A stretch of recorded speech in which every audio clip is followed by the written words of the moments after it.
Kemudian pertanyaan selanjutnya datangnya dari hamba Allah dari Kediri. Assalamualaikum warahmatullahi wabarakatuh. Assalamualaikum. Buya, saya gadis remaja dan sedang jatuh cinta. Tapi saya masih menyembunyikannya. Katanya kalau ingin orang yang saya cintai itu juga cinta sama saya, kita harus membaca surat Yusuf 3 kali pada malam Jumat sebagai amalannya. Benarkah itu Buya? Saya dapat info tersebut dari teman saya. Terima kasih. Wassalamualaikum warahmatullahi wabarakatuh. Rasa cinta adalah karunia dari Allah. Kalau ada orang tidak punya cinta, itu cacat mentalnya. Orang tidak punya cinta, cacat mentalnya. Apakah cinta kepada ibunda, ayahanda termasuk cinta lawan jenis? Itu normal, bukan aib, bukan celah. Jika ada seorang wanita mencintai seorang laki-laki, laki-laki mencintai seorang wanita, adalah bukan aib, dan itu adalah kesempurnaan seorang manusia. Yang nggak boleh adalah syahwatnya tadi, dengan cara yang haram. Maka jika ada seorang wanita jatuh cinta dengan seorang laki-laki, tapi dia memendam rasa cinta, tidak diungkapkan lewat WA, tidak cerita ke siapa-siapa, hanya diungkapkan kepada Allah, ya Allah, kena aku mencintai dia, ya Allah, sampai mati, dia mati syahid dia. Kenapa? Dengan cintanya tidak melakukan keharaman. Tapi kalau sudah masuk WA, itu neraka nanti bisa-bisa. Hati-hati. Cinta itu indah. Nah, seperti itu disebutkan dalam kita ulama menyebutkan mati syahid. Kenapa dikatakan mati syahid? Matinya memerangi hawa nafsu. Sebab umumnya kalau sudah orang gandrung dengan orang, itu akan melanggar Allah. Mulai dari bertelepon sampai melakukan zina, kehinaan. Tapi dia menahan kecintaan di dalam hatinya, tapi tidak diungkapkan, tidak ini, hanya ngadu kepada Allah, ya Allah, semakin harus semakin mencintai dia, ya Allah. Terus ngadunya kepada Allah sampai mati dia, mati syahid. Baik.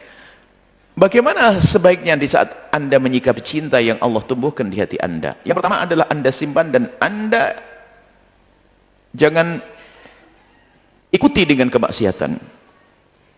Jangan ikuti dengan kemaksiatan, sudah. Mengikuti kemaksiatan itu macam-macam, biar orang nggak tahu, Allah juga tahu. Tiba-tiba malam menghayalkan, ngambil fotonya, dilihat-lihat, ya itu masuk dosa, sudah. Artinya memerangi, karena cinta itu pemberian oleh Allah, tiba-tiba datang cinta. Kalau sudah datang cinta itu bagaimana? Karena sudah karena cinta sudah singgah di hatimu, maka kamu renungkan, pantaskah orang itu aku cintai? Supaya tidak masuk wilayah cinta buta. Ada perempuan ditanya, Neng, kenapa kok kamu cinta dia? Memang punya kelebihan apa? Nggak tahu, Mak. Gila kau. Nggak tahu, bingung nih. Itu cinta buta gara-gara janji-janji itu. Dan alangkah banyaknya wanita seperti itu. Marah, nggak usah marah. Ini peringatan. Biar aman anak-anak kita ini. Jadi dia kasih kartu nama palsu aja langsung gandrung. Ataunya dia nggak tahu rimbanya di mana. Baik. Jadi cinta.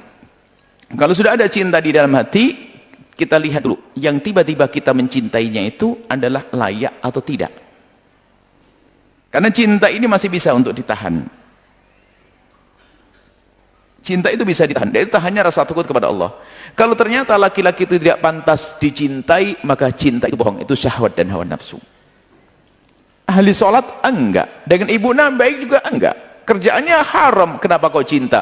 Hawa nafsu, syahwat. Jangan bilang cinta itu. Tergiur dengan urusan ketampanannya mungkin, atau yang lainnya. Baik. Kemudian setelah kita mengetahui bahwasanya dia itu layak untuk kita cintai, maka lihat, tata hati. Kalau dia layak dicintai, maka berpikirlah untuk mengabadikan cinta.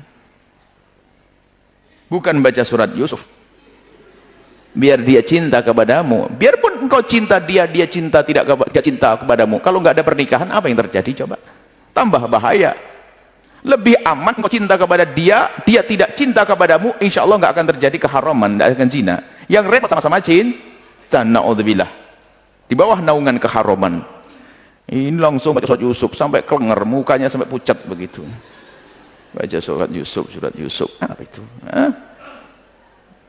Nah, kemudian Anda berpikir tentang keabadian. Bagaimana abadinya? Anda jatuh cinta, lalu dia layak untuk Anda cintai karena kesolehannya, maka berpikirlah Anda untuk mengabadikan cinta. Caranya bagaimana?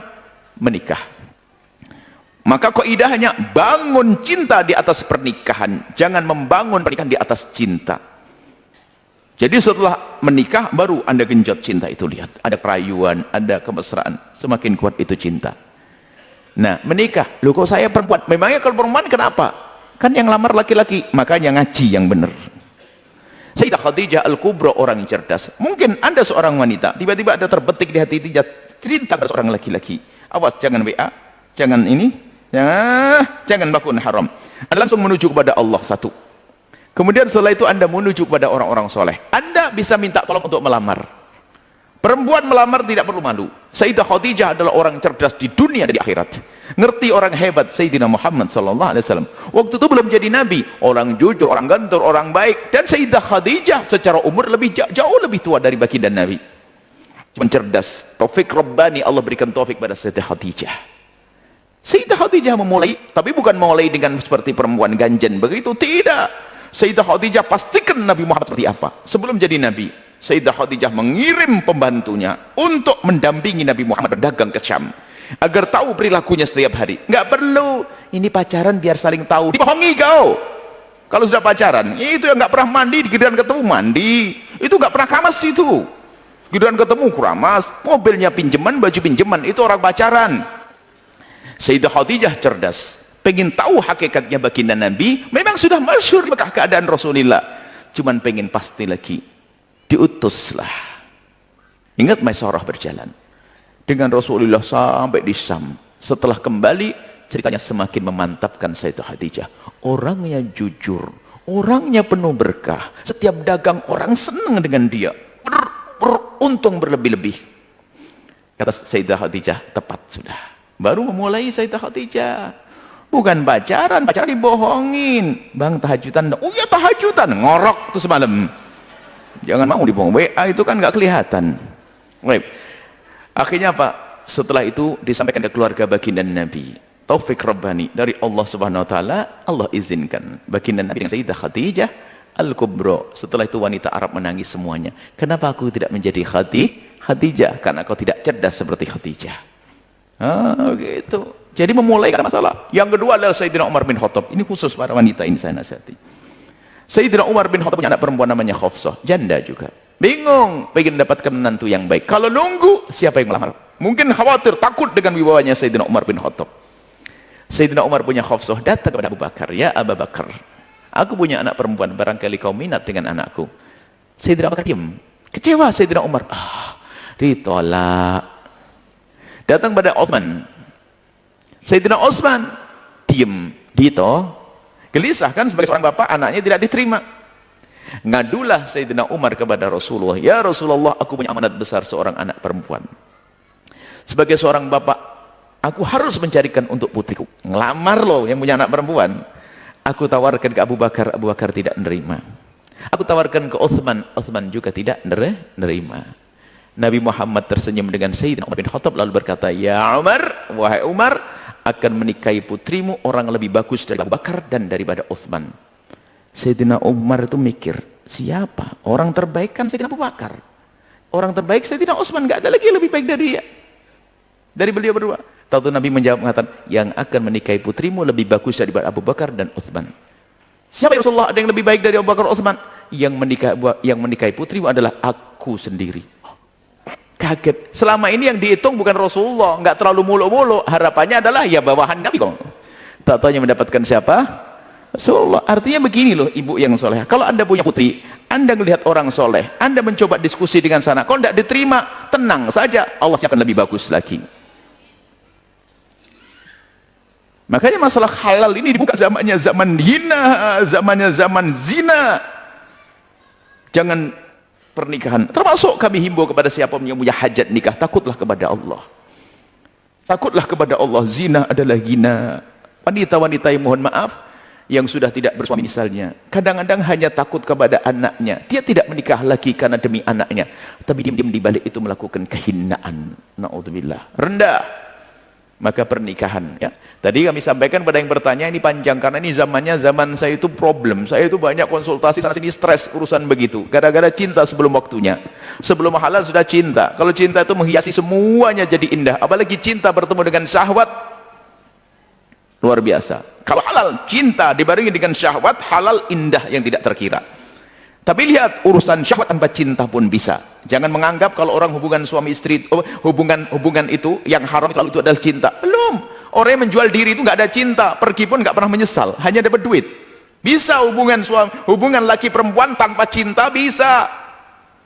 Jangan dikatakan penjajah cinta, nggak ada. Cinta itu nggak seperti itu. Cinta itu indah. Maka adik-adikku semuanya hindari tadi jatuh cinta lalu sampai terjadi komunikasi. Kalau memang dirimu sudah ingin menikah, sampaikan kepada orang-orang yang bisa membantumu untuk menikah. Jadi solusi bagi yang bertanya tadi, kalau memang kau anggap laki-laki itu baik, ya baca surat Yusuf bukan untuk dia cinta kepadamu biar dapat pahala gitu loh, biar dikabul hajatmu. Lalu anda berusaha secara zahir kirim orang kepada laki-laki tersebut yang baik, yang terhormat. Kalau tidak diterima, sebelum terlalu dalam cintamu. Ya, kalau sudah jatuh cinta kena panah asmara, dicabut sakit katanya begitu ya. Jangan sakit ya. Makanya jangan buru-buru menjatuhkan cinta kecuali kepada pilihan yang